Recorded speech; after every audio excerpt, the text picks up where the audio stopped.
Alright, so welcome back. In today's video, I have a train show haul. So, I'm just going to get into it pretty quickly with the first engine, which is this. This is a Walthers Trainline GP9. This was a little bit of an impulse buy, but also sort of not. This wasn't from the train show, but from the train club that I'm part of. Someone was selling this engine for $5 as is, which obviously it looks terrible, but these are Trainline engines, and I wanted these to try and detail and repaint. The most major issues that I have with it is that the glass is missing, and also these steps, which is going to be the actual hardest part to fix. I can get new truck side frames. Sure, it looks terrible, but this actually runs great. So this doesn't have to do with the show. So now on to the next impulse buy. So now, on to stuff from the actual train show, starting with the second impulsive buy, which is this. This is a really old Marx GP7. I don't know why. I was not actually the one at the train show, and I had asked a friend to get me the other three engines that you will see after this, because I needed them either just for a small collection thing or for an actual project. And for some reason, I said that I wanted this. I have no real use for it, and it's probably going to be going away immediately. If I didn't just state it, this is a Marx GP7, which, the most interesting thing is the width of the hood. These are supposed to be the same width, but it is like this so you can fit a motor in here. And the other odd thing is it is supposed to be operated long hood forward. These stupid clips are broken, so the shell doesn't really stay on, and it's quite a loud running model, so I don't know why I even wanted it. But I guess it is mine now, so I'll find something to do with it. I'm probably just going to end up selling it immediately, seeing if I can just get it off my hands. It's an interesting thing that I can now say I've owned and worked on, but I don't really want to keep. So now, on to the actual engines I wanted to buy, starting with this. This is an Athearn Blue Box SW7, which I have wanted two of these specifically. One I need just the chassis from for another future project for something I bought almost 2 years ago at this point. And it's going to be something sort of interesting, which is something to stay tuned for. And I wanted a second for another kit bashing project with a GP9, not the Marx one. So I needed a second one at some point. So for now I've got one. This one is unpainted, which I don't know if I'm going to use this for either the just stealing the chassis or if I'm going to use it to do my weird kit bash. But it is a powered unit. It's got Katie's already. The only issue is it doesn't run, and I know exactly why. Most of these engines, again, I have sort of cheated on a little bit. I know which ones run and which ones don't, just because some friends were messing with them ahead of time. This one's missing the metal bar that Athearn engines need, which is a simple fix. I can just wire up some wires. Yeah, it's a simple fix, but it doesn't run. So when I show you everything running, I'll show you how this one does not run or do anything at all. So, on to the next thing, which is another switcher. I thought this one was also an Athearn one, which is why I wanted it, but if you flip it over, it's not. It's an AHM. So, I actually don't know if I'm going to do the weird kit bash thing with an Athearn one anymore. I might actually do it with this. The cab is just really what I needed, and I'm not sure how the windows and everything work, so I'm going to have to do some research into that, but this is an AHM SW1, which is unpainted. I actually have one of these in a Canadian National livery, which I like quite a lot. And this one, it's either going to get kit bashed or turned into some project practice engine. A lot of the handrails are broken, but my other one doesn't have any handrails at all, which it's a bit nice to have one of these with some of its handrails. This one does indeed run.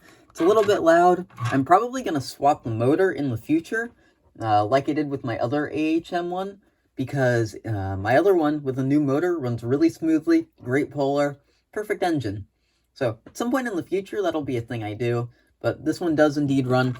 It is missing the back coupler though, because AHM engines have these right here, which tend to break off quite a bit, as it's happened on all my GP18s that I've owned, except I think one of the 4.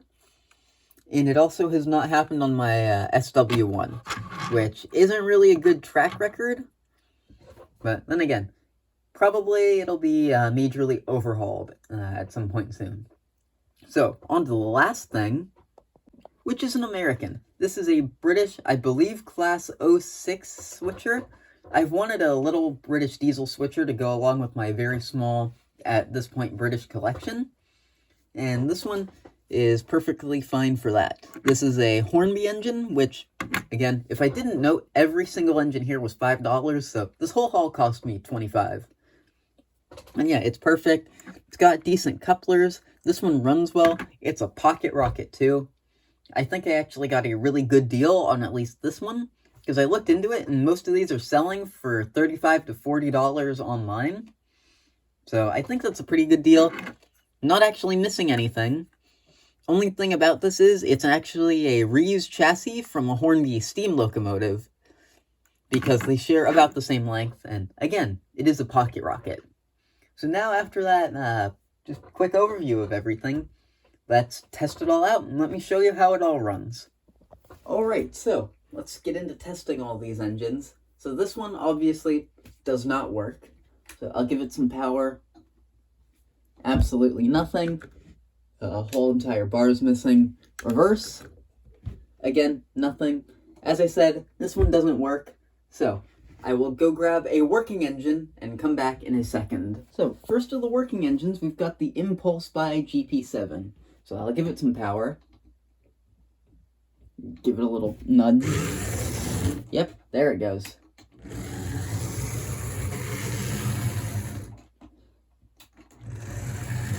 It is a little bit loud, but it does indeed work. It stalls a little bit. It's also hard to tell, but the long hood actually has a working headlight. So, let's do away with this engine and test out the Trainline GP9. So, again, as I stated, this one runs perfectly fine. It just looks terrible. Also, just because I had to take some stuff out, I had to rip the headlight out of this unit, so for now it doesn't have one. But yeah, if you can't tell, this runs perfectly fine. It's a Trainline GP9. Mechanically, these are pretty much indestructible. So let's get the indestructible thing off the track and get something that has some parts that can be destructed off the track now.